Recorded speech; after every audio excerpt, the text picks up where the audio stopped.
Assalamualaikum warahmatullahi wabarakatuh.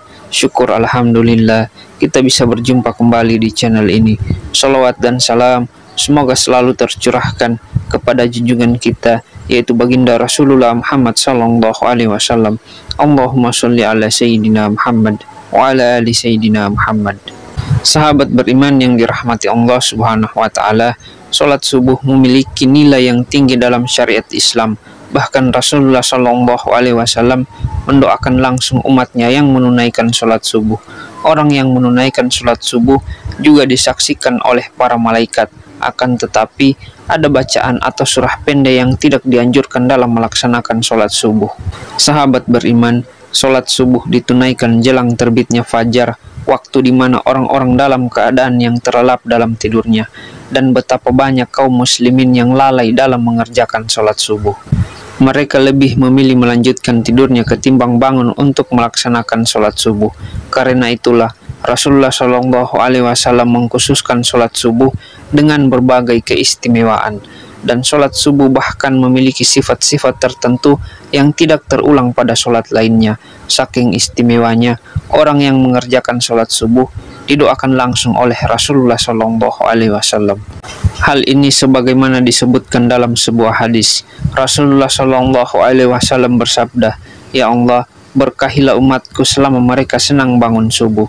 Hadis riwayat Imam Tirmizi, Abu Daud, Ahmad, dan Ibnu Majah. Apabila Rasulullah Shallallahu Alaihi Wasallam yang berdoa, maka tidak ada perantara di antara Rasulullah dengan Allah Subhanahu wa taala. Karena Rasulullah Shallallahu alaihi wasallam yang paling dekat dengan Allah Subhanahu wa taala.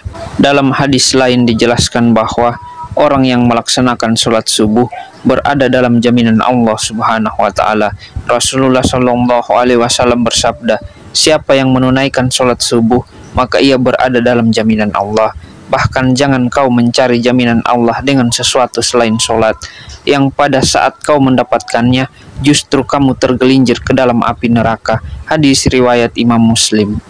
Apabila Allah Subhanahu wa taala yang memberikan jaminan, maka manusia sulit untuk menjangkau dan menebaknya. Di antara janji Allah bagi hambanya yang taat menunaikan ibadah sholat subuh adalah kelak di surga nanti akan melihat Allah Subhanahu wa taala. Hal ini sebagaimana sabda Rasulullah Shallallahu Alaihi Wasallam. Kami sedang duduk bersama Rasulullah Shallallahu Alaihi Wasallam. Ketika melihat bulan purnama, beliau berkata, "Sungguh kalian akan melihat Rabb kalian, sebagaimana kalian melihat bulan yang tidak terhalang dalam melihatnya. Apabila kalian mampu, janganlah kalian menyerah dalam melakukan sholat sebelum terbit matahari dan sholat sebelum terbenamnya matahari, maka lakukanlah." Hadis riwayat Bukhari dan Muslim. Di dalam Al-Quran juga telah dijelaskan bahwa sholat subuh merupakan waktu yang paling baik untuk mendapatkan rahmat dan ridho Allah Subhanahu wa taala. Dan Allah Subhanahu wa taala berfirman, "Dan bersabarlah kamu bersama dengan orang-orang yang menyuruh Tuhannya di pagi dan di senja hari dengan mengharap keadaan dirinya, dan janganlah kedua matamu berpaling dari mereka karena mengharap perhiasan kehidupan dunia, dan janganlah kamu mengikuti orang yang hatinya telah kami lalaikan dari mengingat kami, serta menuruti hawa nafsunya." Quran Surah Al-Kahfi ayat 28. Lantas surah apa sajakah yang tidak dianjurkan dibaca ketika sholat subuh? Para ulama menyimpulkan bahwa pada sholat subuh setelah bacaan suratul Fatihah disunahkan membaca Al-Quran yang panjang, baik itu surah maupun ayat, di mana tradisi nabi-nabi terdahulu yang kemudian dilanjutkan oleh Rasulullah Shallallahu Alaihi Wasallam dan para sahabat, tabiin, dan salafus soleh juga membaca ayat-ayat atau surah yang panjang. Ketika menjadi imam sholat subuh, maka dari itu seorang imam sholat subuh setelah membaca surah Al-Fatihah, janganlah membaca surah pendek, apalagi surah super pendek seperti Al-Ikhlas, Al-Falaq, dan An-Nas. Ini bukan masalah sah dan tidak sahnya dalam bacaan sholat, melainkan masalah untung dan rugi. Perkara sah sudah pasti sah, akan tetapi rugi karena disaksikan oleh banyak malaikat.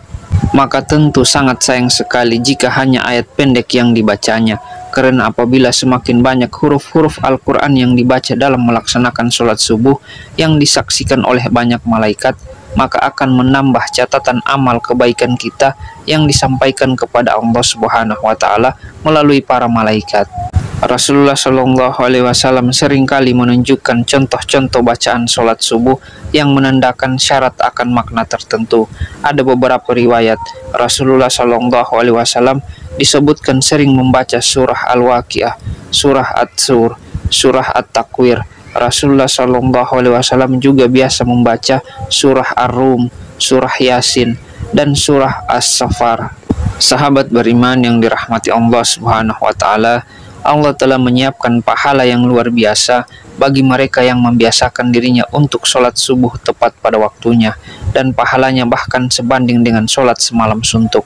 Janji Allah ini sebagaimana sabda Rasulullah Shallallahu Alaihi Wasallam, barang siapa yang sholat subuh berjamaah maka seakan-akan dia telah melaksanakan sholat semalam suntuk.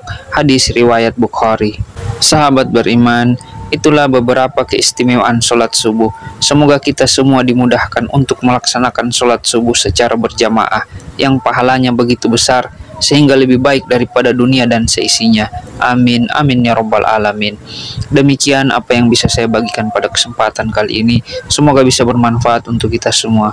Assalamualaikum warahmatullahi wabarakatuh.